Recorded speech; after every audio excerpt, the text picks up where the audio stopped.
As you can tell by the length of this video, that kind of explains why it's been so long since I've uploaded. I've done a few streams here and there, but this channel has most likely been fucking dead ever since my last video. I knew it was going to take me a long ass time to edit this video, but I never expected the gap between this and my last video to be 3 fucking months! And a lot of that has just been because I have not been feeling up to just fucking waking up in the morning. I have not been feeling up to just doing anything, mainly because I don't fucking enjoy anything! But enough said, hope you enjoyed. Sonic Frontiers is an interesting story. The pressure was on from the get-go. Forces and Rise of Lyric did more damage to the franchise than Sonic oh shit ever could have dreamed.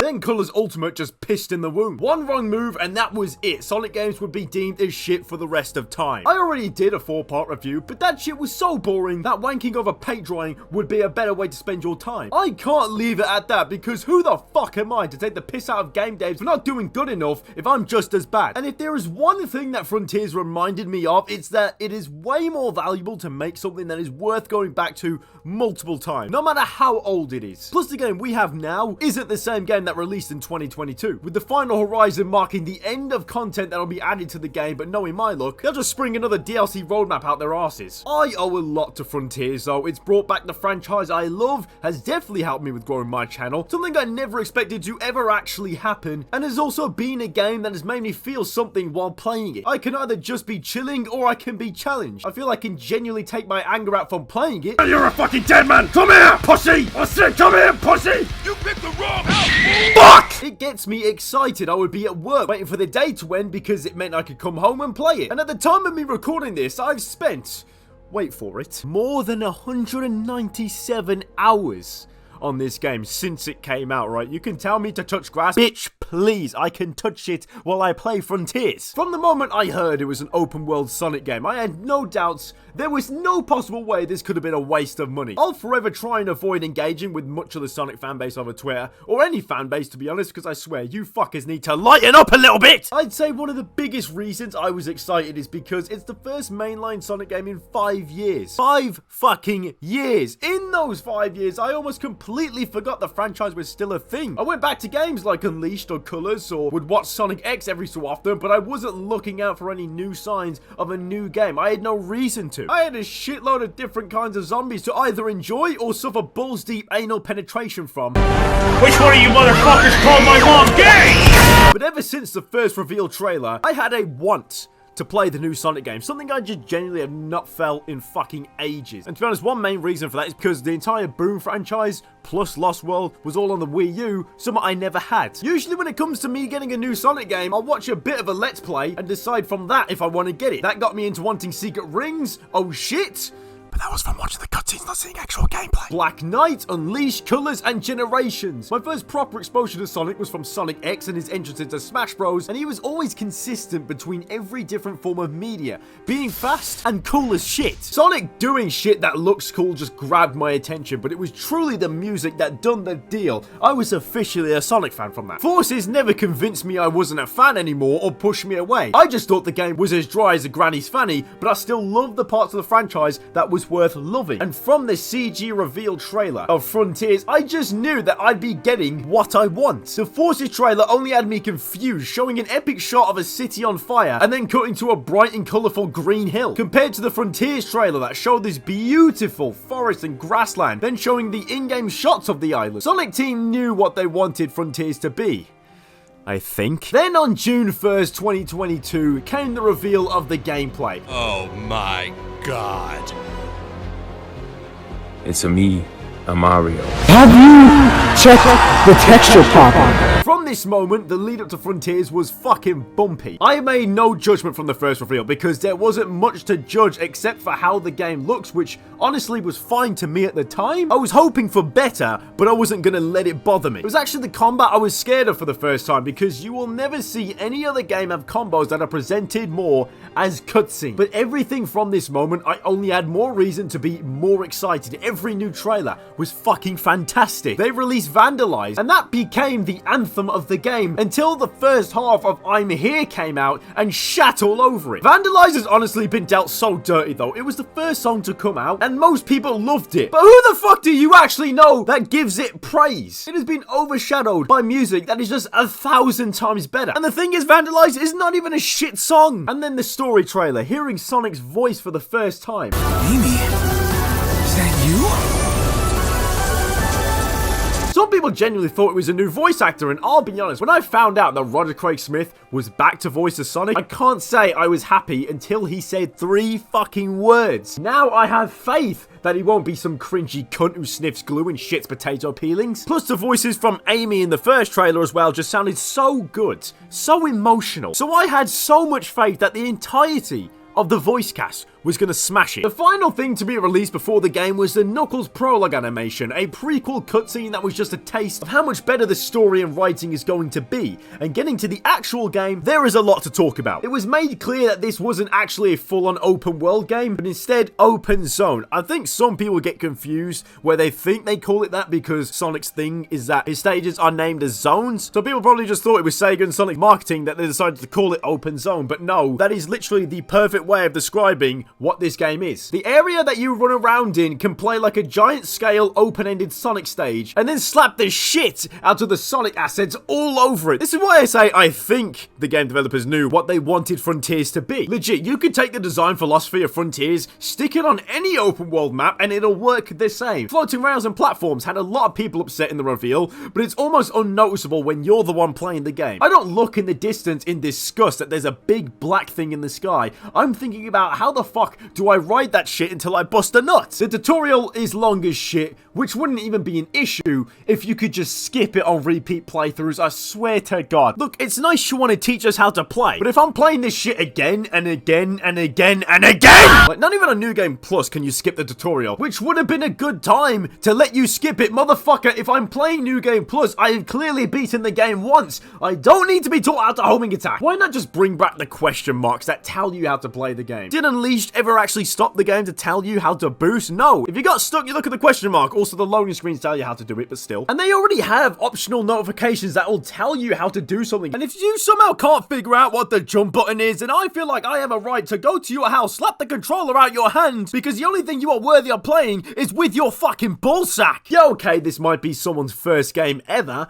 but at the same time, fuck 'em! But even though this is the new open zone game, Sonic Team just had to squeeze the saggy tits one last time. Oh, of fucking course! Cyberspace itself is just not a good first impression. It handles as well as a broken cock, and homing attacking has never felt more insulting. Yeah, it looks powerful, but dickhead, I'll raise 3 children by the time I finish killing all these enemies. In cyberspace, the homing attack is more of a save your life thing. Like, if you somehow mess up a jump or need to get back on a platform and something is there to homing attack, it'll be useful then. Otherwise, it is only useful for a speedrun exploit that the developers left in on purpose because they must have played this shit. And to be honest, there is so much that bothers me with this game. First off, as I just said, cyberspace plays as bad as a disabled toddler trying to drive. The combat is slow as shit and is so repetitive to the point where after you fight one enemy, what's the point of fighting anything else? And how can anything pose a threat when you have God mode in your back pocket at all times? Motherfucker, this game makes up a lot of new abilities for Sonic, but I draw the line at defying gravity. Then you have the open zone puzzle / challenges. And by challenges, I mean, wow, look at this challenge. Might be a bit too challenging. And for the love of shit, what happened to the quick step? It's called a quick step, not a fucking 5-second delay step. And hang on a second, I thought I said there was no cringy shit. Just lighten up, you miserable cunt! Hang on, so the rest of every open zone challenge is a piece of piss that a pile of pube hairs could beat them, but now you want me to actually think? I have spent more time playing this game than I have wanking, and yet somehow I have never noticed these little bastards just sitting here. Chaos Island. If I can turn perfectly in the open zone, why is that not allowed in cyberspace? If you're gonna steal the sharp turns from generations, make it so I can fucking turn! Is that rail defying gravity up there?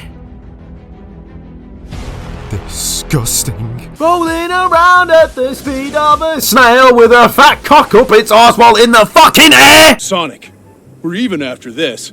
No! Come on, lads, if you're gonna kill him again, why'd you have to make this moment worse than the kiss scene? You call yourself a final boss, I will shit in the mouth of whoever thought this was okay. Oh shit, there's a real true final boss. Okay, I take it back. Alright, fuck that. I take back taking it back. Why'd I ever expect more than another Forces ending? Okay, sorry, I just needed a rant because I ain't had a good one in a long time. And yes, that's pretty much almost every major part of the game. So why the fuck do I love it? Start off. Moving around. The most important part of any open world game is either filling it with shit to do or just making it fun to explore from moving around. And I don't have to complain about Sonic's jump being the definition of get fucked when you can turn that shit off. And just like that, everything is made 1,000 times better. The open zone was designed with tight ass platforming and for people who are shit at everything in mind. But for a Sonic game, there's one thing you don't want to take away, which is the flow. And since his gameplay has always had physics part of it since the beginning, you kind of need that, or else Sonic is no different than Mario. If you ask me what gameplay styles Frontiers is, I can't really say it's boosting gameplay, because even if you want to call this a boost, it's a run button. Sonic will only move at the set speeds when you're either holding the button or when you're not. The direction makes no difference on your speed, instead it's the bumpy terrain and the dodgy collision. This motherfucker must have magnets in his shoes. He will not let go of the floor unless you hit the jackpot and get sent into the moon,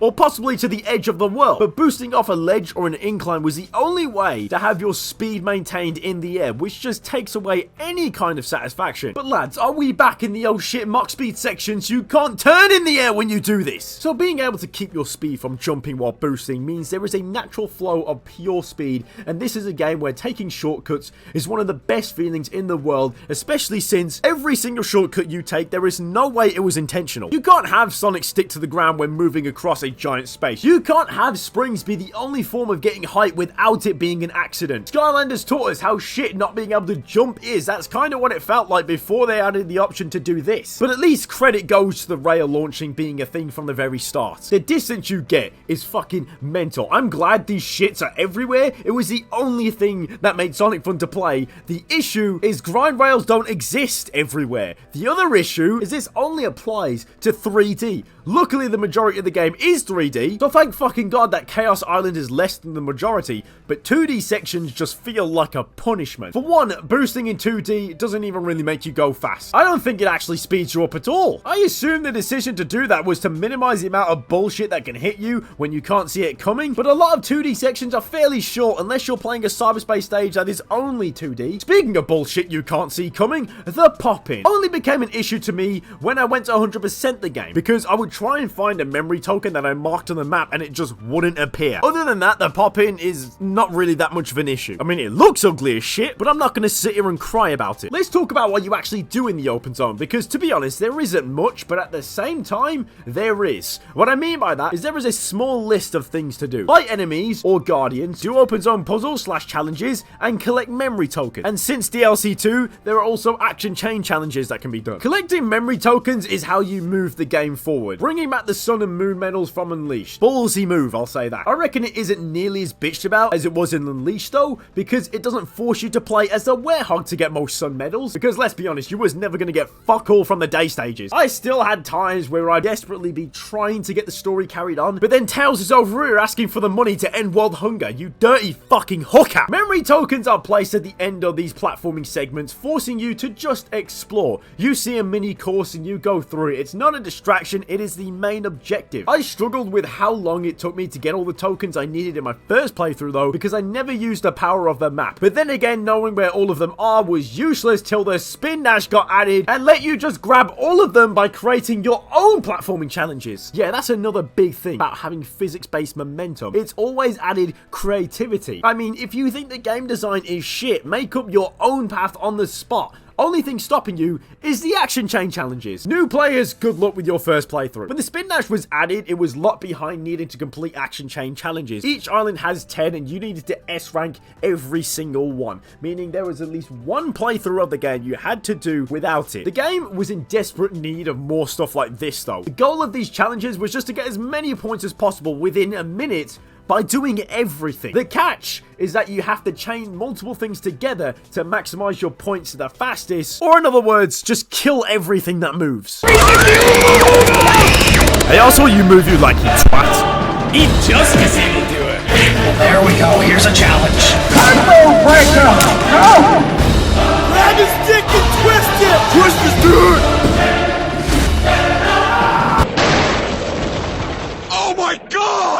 difference with each signpost is where you start. So signs that are in more empty areas are a lot more A's to get the S ranking. But I didn't give a fuck about how many times I had to restart to find a different place. Music is so catchy, I wouldn't care if my nutsack just fell off. Gatekeeping the spin dash till you get to the end of the game was fucking genius, because as I said, you have at least one playthrough without it, which means you have to do one playthrough engaging with the most amount of content. Because once you get the spin dash unlocked, it is literally a skip button for everything. And New Game Plus makes it a lot more worth it going through another playthrough, because you don't have to deal with Sonic having no combat until the 3rd island. Oh yes, the combat. To start with what I like, Sonic can homing attack straight from the ground. This must have been a decision for when they wanted the jump to cancel all of Sonic's speed, because this kept the flow with no issue, except for the fact that one-hit kill enemies with this homing attack is just too fucking slow! But then all the combat abilities are barely different from each other. The loop kick, wild rush, the stomp are all basically homing attacks with different animations. The spin slash is fine, the cyclone spin is pretty good, but has always looked weird as shit, and I only really enjoy it when using mods because then it's a tool that sends enemies into the air. Sonic Boom is disgustingly OP on the 1st island. The homing shot is absolute AIDS because we have all had that issue where you want to boost and then homing attack something, but instead you end up fucking yourself over.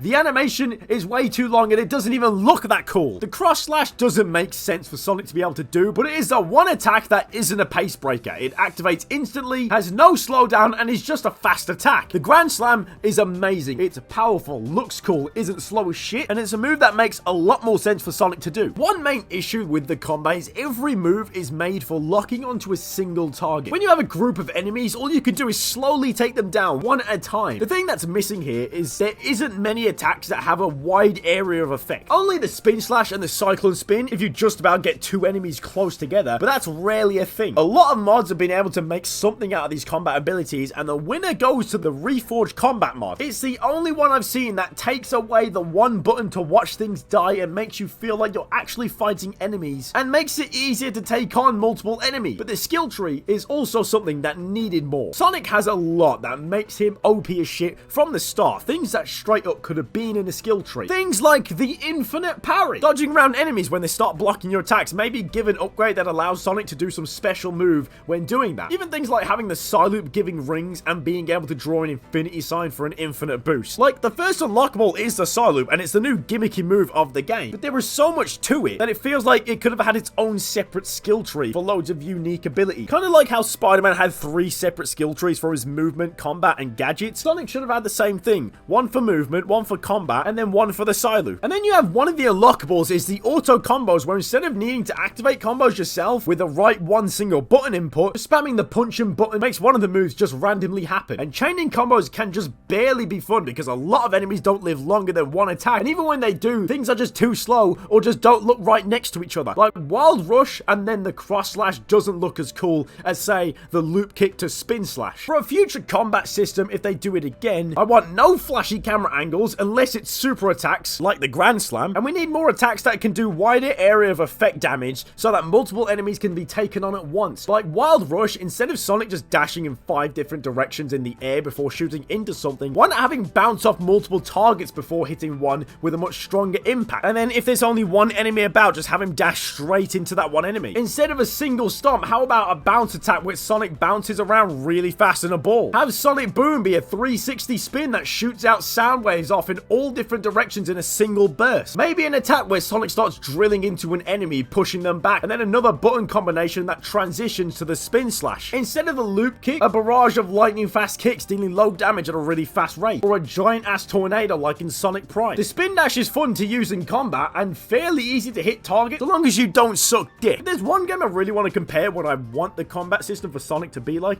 it would be Ben 10 Protector of Earth, because you got Accelerate and Cannonball. Both of them combined is pretty much what Sonic should be able to do. And it's the only Ben 10 game I ever played, so I don't know if it's the best comparison or what, but it's one of my favorite childhood games ever made, and some attacks that you can do do is accelerate on here, I think would just be perfect for Sonic to do the same. But all in all, the combat has potential buried under all of it. It just needs to be dug out. Shit like the Phantom Rush and the quick silent though, those are honestly what keeps me wanting to fight the enemy, simply because they don't break flow in any way. If you can make a combat moveset that doesn't disrupt any of the game flow from running really fast to having to take a fucking pit stop, then it's a win. When it comes to the open world's actual design, the environments look nice, and I didn't even know about this until someone called Channel Pup, shout out to him, made a video about the development of Frontiers. The islands were never meant to have Sonic assets like springs and grind rails in from the start until a beta got play tested. That's why I said earlier that I think the developers knew what they wanted Frontiers to be, because they did, and then they didn't, and then they tried to fix it, which came at the cost of the game looking nice. But it's simple, all these assets were just thrown into a completely empty world. I was never too bothered by any of this shit until I started replaying the game more and more, needing more memory tokens and trying to find where I hadn't been before because everything looks the same. These grind rails and platforms weren't meant to be here, which is why there's only a few areas where the road you're running on looks like it belongs there. It's honestly a shame the game design had to suffer like this though. And of course it was because shit just ended up being last minute. The game had 6 years of development, but may as well have only been 3 by the end of it. Essentially, they turned the game into an experiment where instead of perfecting every aspect of it,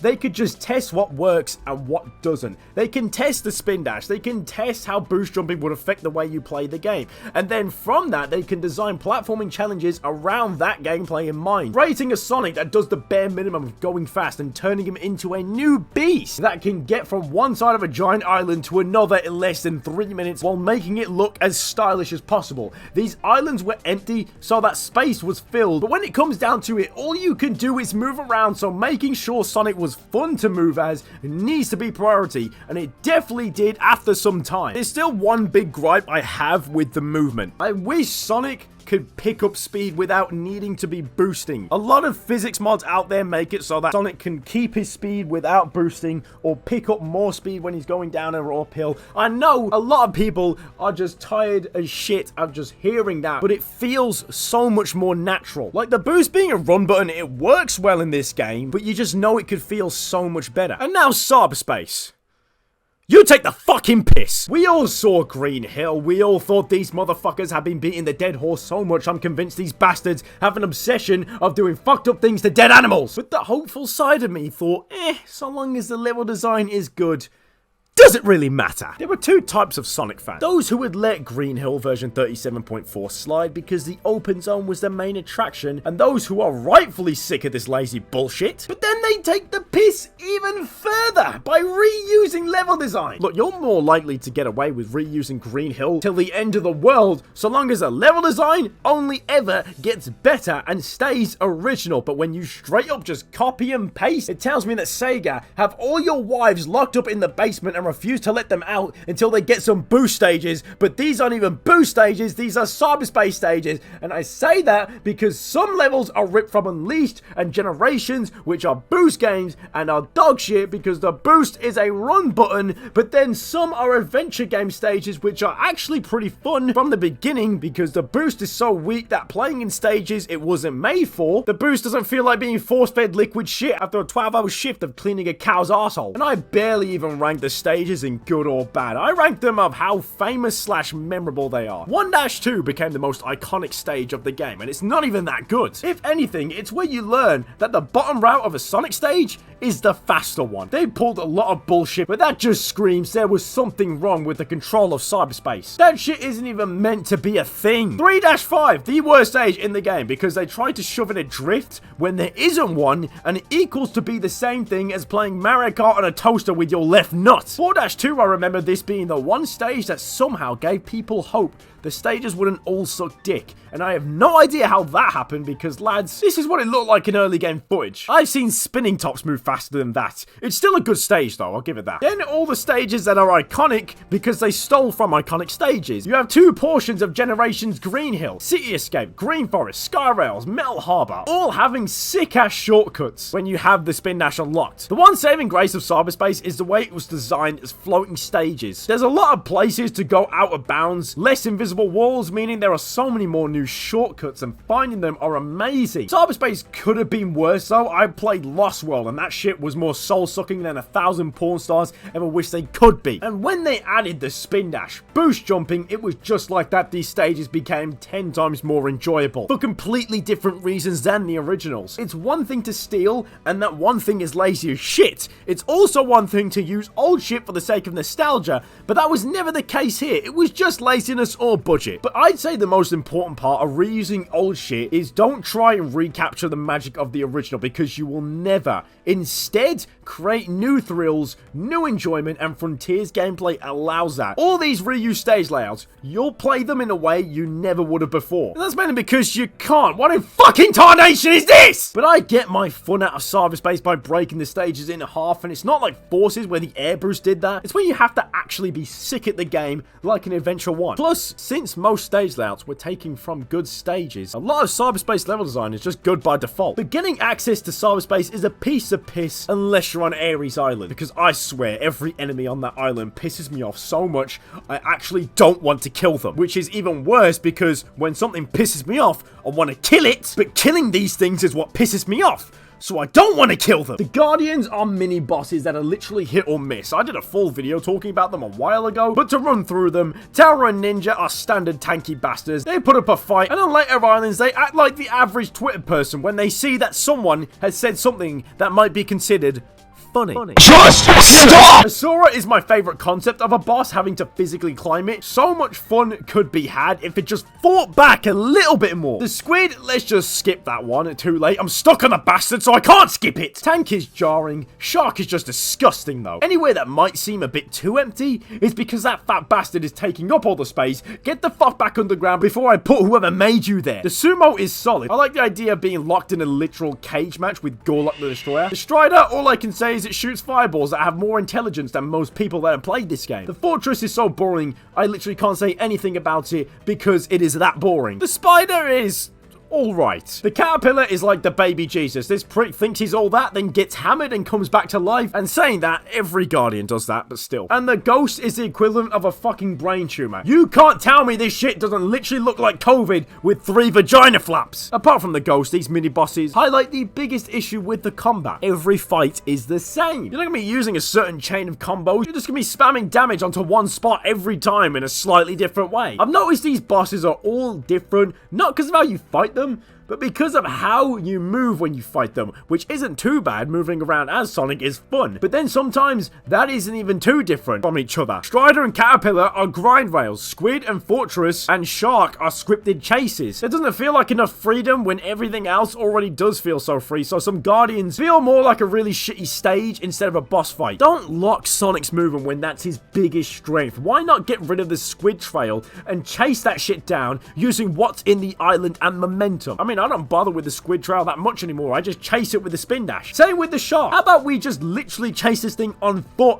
and make it actually attack, because it's a sick-looking enemy, but it's the biggest pussy of them all because it does not fight back. It just runs and then cries there like a little bitch. I'd say Caterpillar gets the pass because it's the one boss you can't give yourself rings instantly when you're on the grind rail, so it essentially makes it the most unique challenge in the entire game. I've probably sounded more negative about almost everything, and that's because I love this game. I love it gives me reasons to be fucking annoyed, but I love how fun and replayable it is. How simple and chill and relaxing it is, while also making me sweat at some points. And I love its story because it's an actual story. There is so much to it, and it wasn't even complicated. The idea is more boring than Forces, but the way it's told, it feels like a movie. There is a lot of moments that prove Ian Flynn knows how to please longtime Sonic fans. To put it simple, the story of Frontiers is like a giant paying of respect to the entire franchise that has been needed for so long. Generations already pays a lot of respect to a lot of good shit, but that shit kind of just gets taken away by the fact that Lost World, Rise of Lyric, and Forces were the 3 mainline games that came out after that. And plus,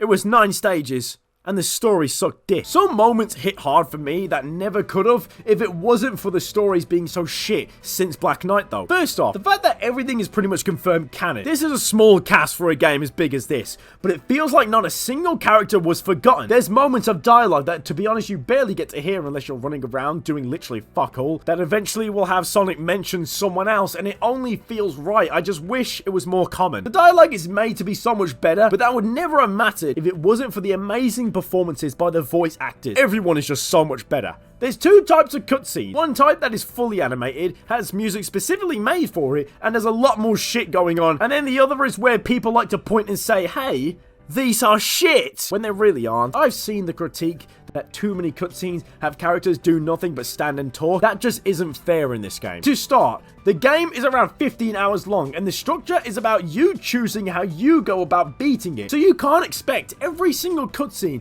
to have the most insane action you have ever seen, because then it just becomes boring. And I don't know about you fuckers, but usually when people have a conversation, they're not sitting fisting each other for every second of it. NPC cutscenes, that's what I'll call these, are far from unfinished, but are far from finished. All except the ones that don't have audio for half of it. In games like Generations and Colors, it's a problem because those scenes try and take themselves seriously and feel over-edited to the point where nothing is happening, but it's presented as if something is happening, but literally nothing is. So splitting up cutscenes between a style where shit physically happens, like a Titan encounter, or a heartfelt conversation, or these fuckers killing themselves, and a style that just gives us answers to maybe some questions or something fully related to the game, I think it works well. And then there's a few subtle jokes that can actually be considered funny. I thought I'd never see the day, and the visual expressions from everyone, plus the cinematography, and the fact that nothing felt rushed until you get to the end game. Moments that are important are treated as they should be. I mean, this doesn't mean that these are the single greatest cutscenes in video game history. Genuine visual quality is in question, but since what goes on in a scene is genuinely presented in a beautiful way in every aspect that isn't just about how it looks, I can't help but enjoy spending time just watching the cutscenes every so often. My favorite cutscene in the game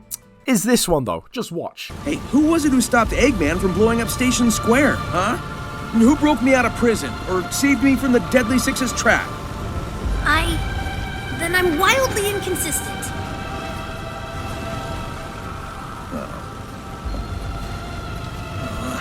Dude, relax. You've got brains like Eggman, speed like me, and can fly with your butt. It's okay if you still need help sometimes. That's just part of growing up. Maybe you got rid of the old yee-ass haircut you got and get some bitches on your dick. For me, having a cutscene in a single-player story mode game that I can say is my favorite, that alone is rare, but this moment is so special because, in my eyes, the things Tails is angry with himself about is shit people have been complaining about. So instead of just making him carry everyone to victory like the next game, just out of nowhere, he and us are reminded why Tails can be so much more. Plus, the bullshit gets acknowledged, and now they're working on fixing it for the future. And plus, having the characters in the game acknowledge what is literally a critique about their games that have been shit feels like the best way for game developers to communicate with their fans. Yes, they are listening. Yes, they want to do better. This is also why I kind of don't like ranting or being too harsh anymore. Look, game developers like Sonic Team are still humans that work hard, and then they get shafted by Sega, and making games is hard. I could sit here and give so many more reasons why this game is shit, because it is ugly as it is beautiful, but that would make me a small dick cunt, when they absolutely deserve all the credit for everything they did right, and taking the right steps to address the right critiques is massive. Probably the scariest thing when a new game comes out is if there is an issue with a really big part of it, then the last thing I expect is for it to be fixed within that game's life cycle. Usually, you just have to wait for the next game and hope they've done things right. But Frontiers didn't do that. And speaking of things these bastards got right, we all know exactly what I'm about to say. Because they refused to go home. They went big. Because they gave us big. Big the cat, the legend, fat as fuck, dumb as shit. And he's not even real. Ever wondered how Big got there? There's actually an explanation for that, which I respect so much. In fact, a lot of shit that you probably questioned, there's almost always an explanation. And if it's not an explanation, it still gets brought up. And to be honest, some of these things are definitely some bullshit to get you unimaginative asswipes to just shut up. How dare there be a floating rail! Actually, Sonic is so deeply linked with cyberspace these things don't actually exist. Like, shut the fuck up, you just made that up. Plus, if that is true, that means that if Sage is watching Sonic move around these islands, every time he's on a grind rail in the sky, she just sees him flying. There are a lot of these NPC cutscenes that are kind of pointless, but also a lot that genuinely are useful. Like the backstory of how the Titans came to look the way they do. It's unnecessary to actually tell us this, but Giganto is a giant because there was one tribe of ancients that had giant bodies. The Wyvern is a flying snake thing because there was one tribe of ancients that just grew tails. The Knight has 4 legs because there was one tribe of ancients that grew 4 legs. And Supreme, they completely bullshitted this one. What makes Supreme different? Oh, there was one tribe that grew wings. This motherfucker grew wings for 30 seconds. And they still never appeared in the fucking boss fight! And you know what? Now that I mentioned all this, there's still one cutscene I want to mention as well. I'm sorry, you just said you can't rush Sonic the Hedgehog. Motherfucker, they literally did rush Sonic the Hedgehog. Reminder, Sonic 06 was called Sonic the Hedgehog! The audacity of these cunts sometimes, I swear to God. But you know what, I've stalled for long enough now because anyway, Super Sonic became the face of the game. For the first time ever, a Sonic game had the power to create a hype compilation of people's genuine reactions for when they faced off against Giganto for the first time.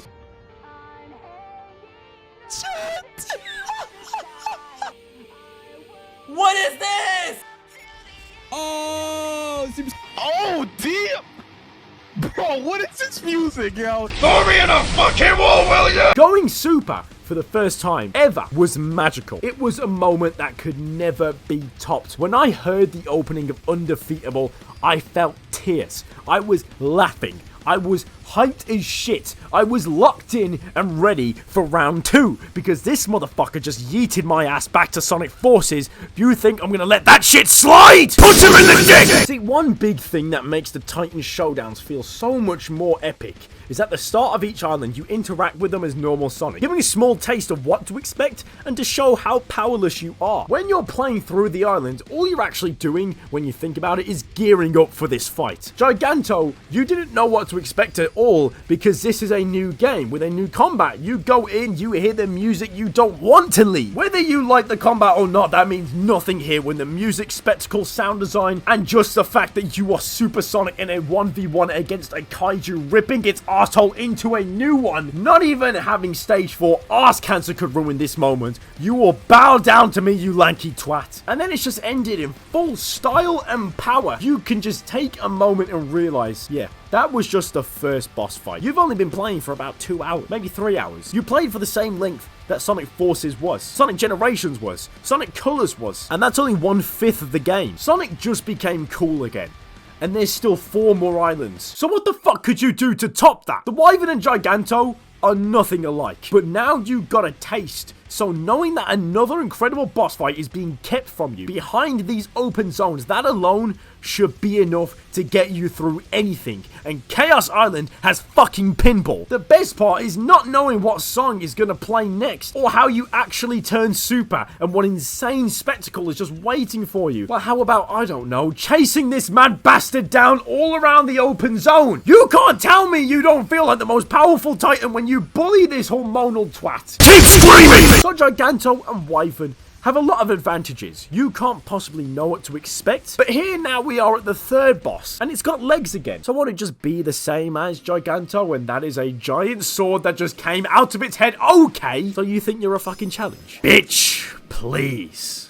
I beat Lancelot Returns. I feel like the Knight can't hype you up just from build-up or anticipation alone. The song can, but it's gotta do more. So how about make every cutscene and quick time event and counterattack go harder than my cock when I smell Ryan Reynolds' farts? The presentation of these supersonic fights is done perfectly. Well, it does get messy sometimes, but that doesn't mean shit. I see heart and soul in all these boss fights. And after Chaos Island, you probably think you know what to expect. But no, this is where the game changes directions completely. And this is where I'm going to change directions. As we all know, the DLC season is over. So much content was added since the game's launch. Battle Rush, a way to repeat the Titan fights because there wasn't any, which is just, why the fuck have you done that? The most fun part about the game, Sonic Team and Sega. And you made it so that you couldn't even replay them. You would have had to manipulate save files to make sure you could play them again. But on your first playthrough, you don't fucking know that. Either way, they put in a solution, so I'm happy. Cyberspace challenge, which is kind of pointless because cyberspace was fairly shit at the time, but getting the power boost unlocked is worth it. Same with battle rush. Getting extreme mode unlocked is worth it because now there really is a challenge. Getting hit once and hitting the ground and it is over. But still, there is the bullshit where if you get hit but don't touch the ground, you live, which is definitely cheesy as shit, and it's definitely because of the fucking parry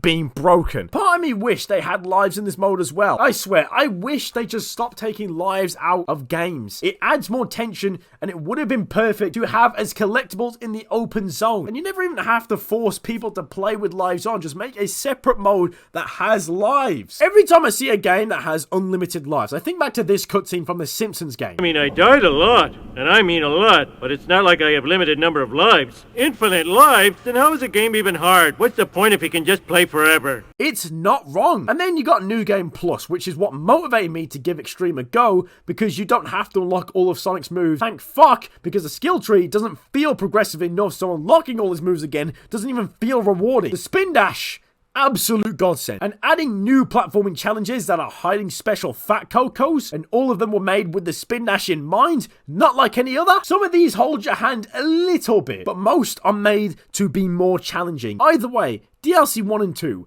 added a lot and were big game changers, but nothing changed the game more or added more challenge than the final horizon. Finally, the game is now complete. Rhea Island is still unchanged and still anticlimactic as shit. And the towers, you either love them or you hate them. I still just hate the fact that the entirety of Rhea is just being wasted here. It is such a nice island, but there's fuck all to do in it. So there's fuck all reason to go around and have a look at the nice island. But after getting through Rhea Island, after witnessing the amazing story moments that lead up to utter blue balls, another path opens up. You can just carry on with the last island. Why the fuck would you do that? The first ending is shit. The first ending is not worth being put in this review because it is shit. And to be honest, if now you play through the game and go for that ending, you deserve to be disappointed. That's all I'm gonna say. But if you're man enough and take the warp ring, a new world, a new universe opens up, and I couldn't be more proud to say I love this game. I'm not going to talk about the first ending, so right now, I'm just going to pretend the first ending never existed. After Rhea Island, Sonic's friends gave up their own bodies to save Sonic from his cyber corruption, but convenience, I mean Sage, shows up and undoes that bullshit. I realize now I haven't mentioned a single thing about Sage. Let's just say, she was interesting. She was never really the villain at the start, but that's the role she kind of plays. But Sonic being compassionate and understanding that she's not really all that hostile. He doesn't really want to fight her. He just wants to help. Unfortunately, Sage is Eggman's AI, so she physically cannot explain anything, cannot help with anything until Eggman lets her. But she's also more than just an AI. She evolved into being a living human thing. Like, Eggman has made a lot of good inventions before, but this was by far his greatest creation. And if you do enough fishing to get all the Eggman memos, you'll start to kind of understand how he sees Sage as more of his daughter. Like, Sage calls Eggman father pretty early on in the game, but this whole father-daughter relationship, it just didn't really get enough of a screen time, and that's just because all Eggman is ever doing is ordering Sage to get him out of cyberspace. But Sage actually has more emotions, and when she starts spying on Sonic and getting upset and genuinely feeling bad because she knows that they're all gonna die, it's nice. That's all I can say, really. I just think her powers are complete bullshit. Her powers are literally to get the plot going. I'm sorry, Sage stabilizes Sonic's cyber corruption. Sage undoes his friend's sacrifice. Sage makes the Titans appear and sets them out to kill Sonic. Motherfucker, what can't she do? And this is where the fact that because cyberspace is a new thing, you can bullshit your way through anything. Because she's integrated with it, she has control all over the island. You can't even get mad. It's like lazy storytelling, but at the same time, it just works, so fucking accept it. Either way, with a new plan, the last island is now the new Eggman land. As Sonic now must, holy shit, I'm actually Amy! When was the last time we had Tails, Knuckles, and Amy playable in a 3D mainline Sonic game? 17 years! That's older than most Sonic fans! The fuck? I mean, yeah, you had Black Knight, but everyone else played like shit. And Shadow has made his appearances, but he always just ends up being a reskin of Sonic. This playthrough has Amy, Knuckles, and Tails trying to find the Chaos Emeralds themselves, but it's not that easy. Amy is my favorite out of the three because just like Project 06, her movement just feels so good. She has a triple jump and can glide, but her glide carries her speed. So if you boost and then do the triple jump, however fast you were moving when you're running, that's essentially how fast you can be gliding, which just feels so right. Tails' flight is fun enough, and Knuckles' glide is the worst thing in the world. Jesus Christ, what the fuck happened here? Luckily, all three can spin dash, and just like the classic games, they all have their signature move. Knuckles glides, Tails flies, Amy turns her cards into a fucking Batmobile, and Sonic has a shitty drop dash, even though the spin dash is now a drop dash, but now everyone has that, so shit. But sadly, everyone's combat doesn't get a chance to shine enough. Remember how everyone kept saying, hey look, Tails has a gun now? Motherfucker, it was the thing he uses to stomp! There's no small enemies, only guardians that are on steroids because these fuckers are not messing around anymore. The caterpillar has no grind rail, but it will kill you on sight. The spider has no skydive, but it will kill you on sight. The tower is no longer to be fucked with. I'm sorry I said you look like a moldy penis! And the ninja? Motherfucker, you stand no chance in hand-to-hand combat. Better off taking him on from a safe distance and... It just dodged the sonic boom. This fucking thing can now dodge the most brain-dead, bullshit, spammy, overpowered move. Unleash, get in the fucking bin. I got a new god to worship. This update is fucking ruthless, but also it is so unbalanced. One thing I love about the new 3 is leveling up speed actually levels up their speed. I realize I completely forgot to mention this. When it comes to leveling up Sonic's stats, his attack and defense can be leveled up by finding the seeds of power and defense. When you get him to a high enough level, he will destroy everything. But if you don't touch it, he is weak as shit. Essentially, you would have to try and find the perfect middle ground if you wanted the game to be more of a challenge, but not too AIDS, but not to the point where you run through everything like it's nothing, basically. And you have the ability to increase his rings. His rings are still the lifeline, and to be honest, when it comes to these new Guardians on new Arenos, yeah, you're gonna need a lot of rings, because as I said, these motherfuckers, they are not playing games no more. Like, rename this thing from Master Ninja to Master Splinter, because I swear, this lad is just minding his own business, but when it is time to throw hands, oh, does he throw his hands! But when it came to leveling up Sonic's speed, it did nothing for his actual running speed until you got to level 99 where you got a permanent power boost. Instead, his speed stat was related to wall climbing, which isn't the worst thing in the world, because when wall climbing is slow as shit, it is boring, but wall climbing is fun as fuck when you have it at max speed, so long as the walls you're climbing aren't part of the first 3 islands. But when it comes to Amy, Knuckles, and Tails, when you level up their running speed, you're leveling up their running speed, which makes sense because they start off running slower than Sonic. But literally, when it comes to leveling up Sonic's running speed, I've never heard anything more manipulative. Just explain what it actually does, you fucking prick. Like, these twats knew that everyone was just gonna spam rings and get the power boost now that shit activated constantly. That's why I never even mentioned the fact that there are 2 different types of boosts. Because how often do you use the regular boost? Never! You just use the power boost! But when it comes to Amy, Knuckles, and Tails, you need to max these fuckers out. They all have a side loop, which I can't lie. Why don't they get one that matches their colors? Same with the boost gauge. Why is it still blue? Modders could have reskinned Sonic as these 3, and you would still get away with saying it was early footage of the DLC. They all have their own unique power boost, though. Knuckles turns into a drill, essentially making his power boost the same as Sonic's boost since Unleashed. As I said, Amy turns her cards into a wheel, rides her hammer like a broomstick, but also gets the Generations drift. Thank fucking God. I mean, it is completely useless because everyone still has perfect handling. But like, why not? It's just sick. But Tails is disgustingly OP with his power boost. See that platforming challenge over there? Yeah, I don't really feel like doing that. You gave this cunt the ability to fly over everything! In all fairness, with enough height, Amy and Knuckles can bullshit their way over almost everything as well, but Tails can do it from standing still. Also, anyone else have PTSD from 1v1ing Tails on Space Colony New York? Because that little bastard was a walking eclipse cannon!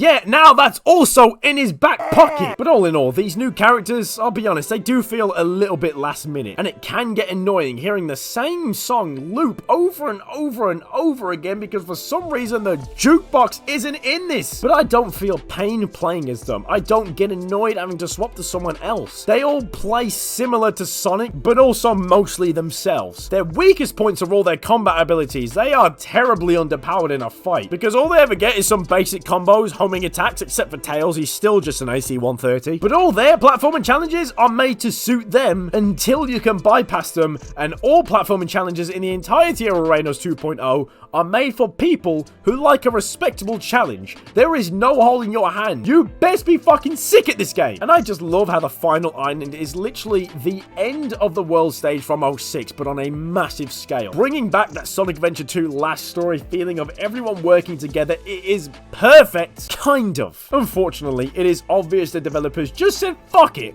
and just slapped some level design everywhere. There is 3 times the amount of popping now, and this is when it looks like dog shit. The game's not optimized, and this playthrough suffers the most from that. But if these 3 are collecting the Chaos Emerald, then what's Sonic doing? Oh, I see. Look, Ria's tower climbing was out of nowhere, but I enjoyed it. But the fact that all you did was climb towers made that island the weakest. Which was sad because Ria is beautiful! And yes, you have to climb the towers again.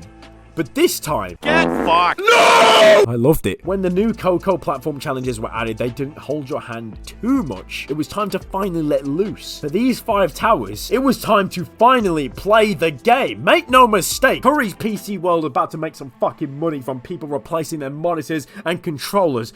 Finally, for the first time since generations, I feel challenged. This is where a 50-50 split reaction comes in. You either love these towers or you fucking hate the challenge. How I see it, it is the perfect difficulty for the end of the game. This is it. All that practice, all those hours, it is now put to the test. Or it would be if you had actual practice. But no, see, for too much of the game, it held your hand. There was a bit too much automation. So the difficulty just spikes in a way that seems completely unfair. But these towers, they really aren't that hard. So I don't even know what you lot are complaining about, you fucking virgin.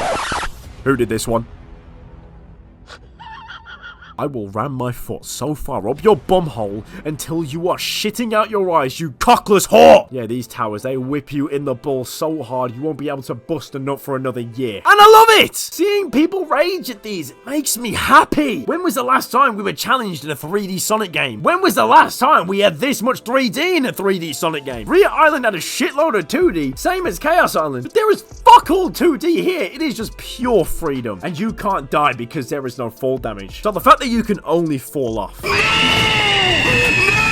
Oh, that is 1,000 times worse. The second tower, dear Lord, forgive me, but I would happily become a racist if I find out the people who are behind this one aren't brown. These breakable walls you have to homing attack, they won't respawn if you fall down. How AIDS can you get? But if you think I'm gonna go find a cyberspace portal or reset my game, you can get fucked. Just take it nice and slow. Right, nice and kill yourself! Don't forget, you get 1 air boost and you have to touch the ground to get another. This adds so much more aids, so much more of a skill ceiling. You can just pray for a homing attack to save your life, because at the end of the day, you have to be sick. But that is why I love it. Climbing these towers are slow as shit, but they gave you so much opportunity to let you spin dash or boost jump to make a sick ass shortcut. That'll also 9 times out of 10 probably fuck you over, but because of that, landing a perfect shortcut has never felt better, because not only does it mean you are sick at the game, you just bypassed so much stress. 1 wrong move and I'm going to die. Oh no!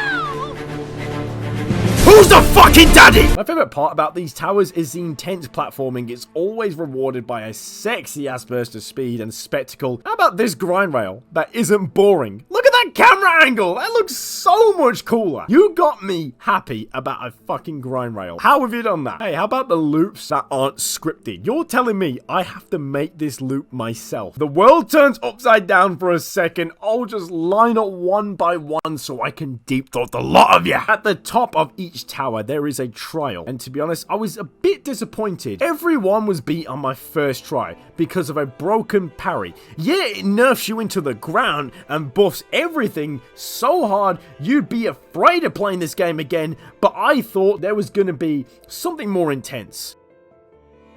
If only I knew. Beating the first 4 trials gives Sonic what he needs to be able to fully fix his cyber corruption and form it into new power. And then you go on to another round with the other three, except things are made to be a kind of harder, because at the start of it, Amy has to collect a shitload of cocoa. But if you got jammy like me and had a starfall before this, then you already have more cocoa than people on Earth. You can just skip that part. Also, this time round 2, the game remembers to let you know that the true enemy is still coming because it will not stop making sex noises in the sky. There's definitely some room for improvement here. Why not have the end interact with the characters trying to intimidate them, especially since now, this time, Tails, Knuckles, and Amy are getting corrupted. There was definitely some missed opportunity to create more of a character out of the end. And then you have Tails saying that it's corrupting everything on the island, but nothing really changes to anything. As I said before, the 3 new characters, they do feel last minute. Either way, the plan for these 3 is simple. Knuckles destroys the defenses on the Chaos Emerald so that Tails can unlock the vaults. After that, one more round of Sonic to get to the final tower. It's not the hardest one to climb, but that may have only been the single bit of mercy Sonic Team is willing to give us for this endgame. No, I said I thought the first 4 trials were a bit disappointing. I take that shit back. Fuck!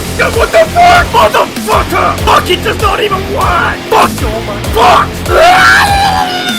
Because if you thought Eggman Land was a beating, Sage wasn't lying when she said these trials were grueling. Sonic is faced with the leader of the Ancients, and to prove you are even worthy to even beat the game, you get to fight the Titans again. How the fuck is this a challenge? The Titans were the best part of the game, and replaying all of them one last time feels more like a reward. We all know what happened here. You fight each Titan, one after another, with level 1 stats, meaning 400 rings, and you can't run through them like they are nothing. Then, you can't get any more rings at any point, so the 400 rings that you have, that's 400 rings to last for all of them. And the final drop of shit on this, you are stripped of your godlike abilities and left with nothing but the perfect parry. A parry that requires exact timing. In other words, a parry that is actually a parry. Tails, Knuckles, and Amy each got a parry that is a lot less lenient than Sonic's, and you would think that means they would change Sonic's, but no, they kept his how it is. At the very end, they fuck you in the ass. The one thing that killed any kind of difficulty though, when it came to the combat in the entirety of the game, was the parry. The thing that made it almost impossible to take a hit against a Titan, and they took it away. You were on your own. Just an absolute power move, literally crippling the player in a final challenge of the thing that makes Sonic Frontiers stand tall above everything else. You fuckers were ballsy enough to basically make people end for the best part of the game. Once again though, I fucking loved it. I screamed in hype when fighting these fuckers for the first time, and I felt that again at the end of all this bullshit. Yes! Oh my god. Oh my god. Oh my god. Oh my god. But then that is it. All that bullshit, all that AIDS, all that hell you just went through, it has led to this, and nothing felt better than me beating Knight with only 70 rings, perfectly hitting him with the shield on my first try. I have never felt better about myself. This is it. This is it. Come on. Come on. Come on, you pussy. Come on, you pussy. I've got 20 fucking rings. You swing. I swear, I'm gonna fucking swing for whoever's idea this was. I'm gonna swing for them. Come on, yes. Yes! I'm gonna do it! I'm gonna do it! Lads! Come on! Come on. Oh my god! I hated this trial at the time, but I loved everything about it after I beat it the first time. When victory isn't given to you, achieving it becomes all that more amazing. Doing this to prove worthy of the power to defeat that horny bitch in the sky, and the thing that, let me remind you, destroyed a planet because why the fuck not, was on par with Dark Gaia. Not even Supersonic can stop it. And the story moments for all these towers as well. The trials were given from the pilots of the Titans. Not only that, each of the Ancients are parallels of Sonic and his friends. The pilot of Giganto made it clear she loved her people more than anything. Giganto was the boss of the island that Amy was found on, and that pilot sounds like Amy to me. The pilot of Wyvern claimed to be a warrior who seemed hot-headed. The boss of Knuckles' island, And the pilot of the night helped design and create the Titans. He was an inventor, an apprentice of their greatest hero. Sounds like Tails to me. The pilot of the last Titan was the hero that everyone looked up to, and he was lost when he sealed the enemy within his Titan. According to this guy, Sonic freed the others from their shells, like how he freed his own friends for about 5 seconds. But this last guy was seen as somewhat as the last hope, but wasn't enough. Kind of like how Sonic against a true enemy alone won't be enough. And to be honest, I just think it's fucking beautiful storytelling. I love the parallels, and also when the ancients compliment Sonic after beating their trial, they may as well be talking to you as the player because you fucking earned it. You go through hell, but you deserve the reward. That's why a respectable challenge, especially in the endgame, is important. You need to earn something. And with the Master King, I kind of like to see him as the parallel of Eggman, with his high and mighty attitude and not liking the pilot that parallels with Sonic, except the big difference is Master King is the ruler, the leader of the ancients. Either way, after all this aids, it is time for the final battle. Words can't even begin to describe. Bring it on, you no dick bitch. Oh, it's just the same as the final Titan fight as the last time. No, hold on, what the fuck is this? Oh dear lord. Oh, what is happening?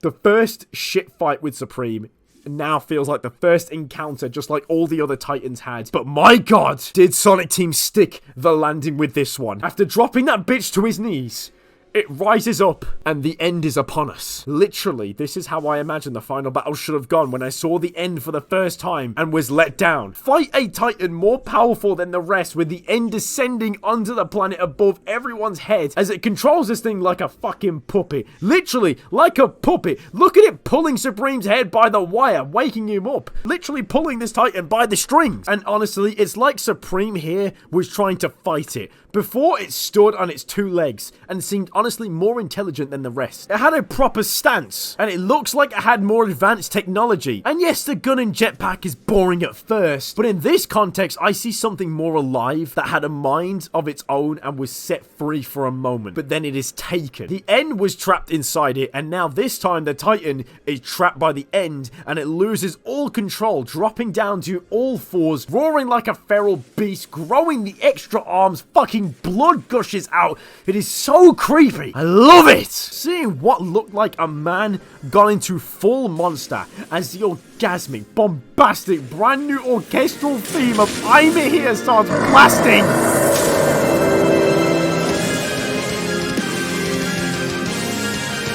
We're blasting the fucking music. Bring it! Come on then, pussy! What the fuck is going on? What the hell? It is no longer Supreme.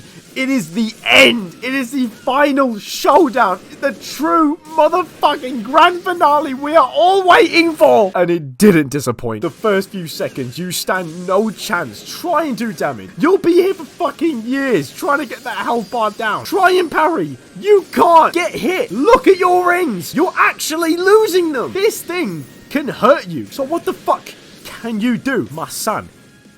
You were fully prepared for this moment. Put the wire in his head, you have to ignite Dunsky. Oh my god, is this it? Is this the moment? Is this it? This is it! Oh, I don't care, Anderson will fucking blast to the volume!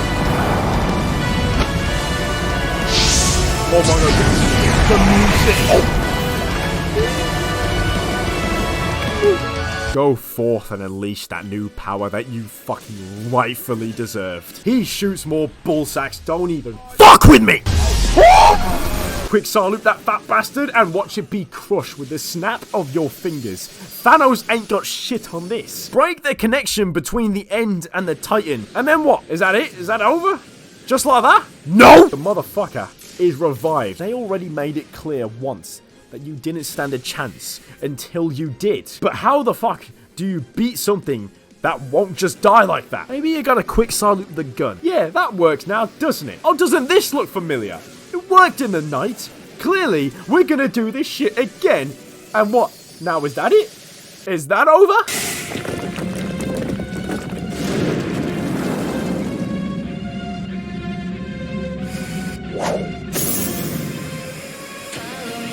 What's that sound?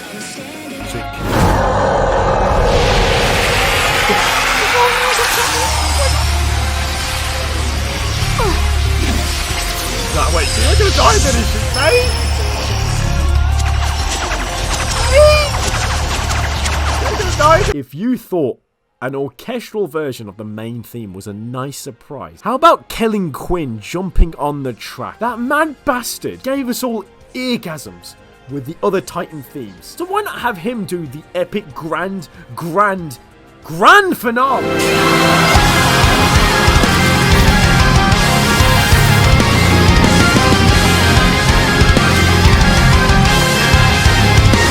Now we have 3 versions of I'm Here, and these songs were meant to be mashed up. Plus, how's this fight not over yet? Every chance you thought it would have been over, it just exceeds and goes beyond all expectations. Like, fuck me, now what? And actually, no.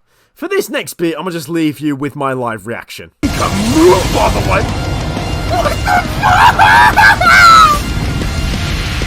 Oh my god. How fucking mental did this go for this shit? No, wait, did I just lose the power? He just lost the power. No! Wait, have I died? What the fuck? What the? Did I just straight up die? What the fuck? What the fuck?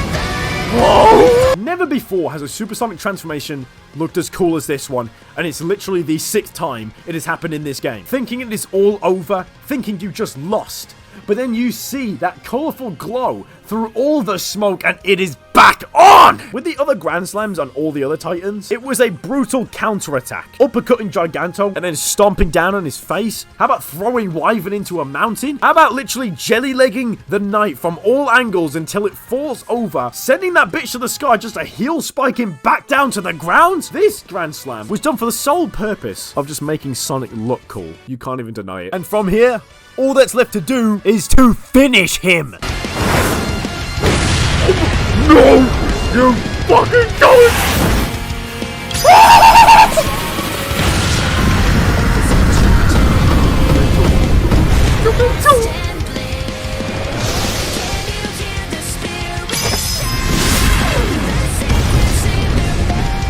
Hypersonic who, man? Sonic, it's now or never.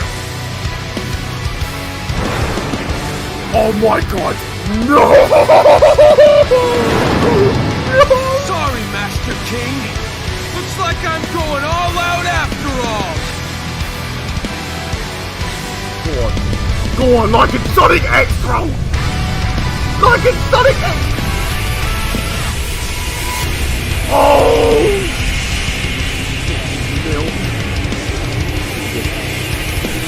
Oh!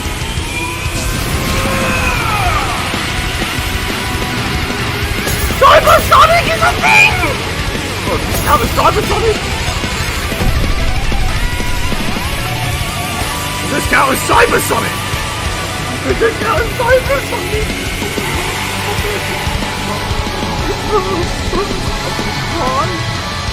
I'm actually gonna cry! What?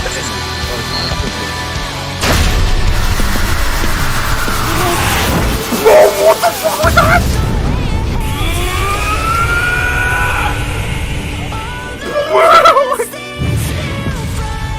Holy fuck!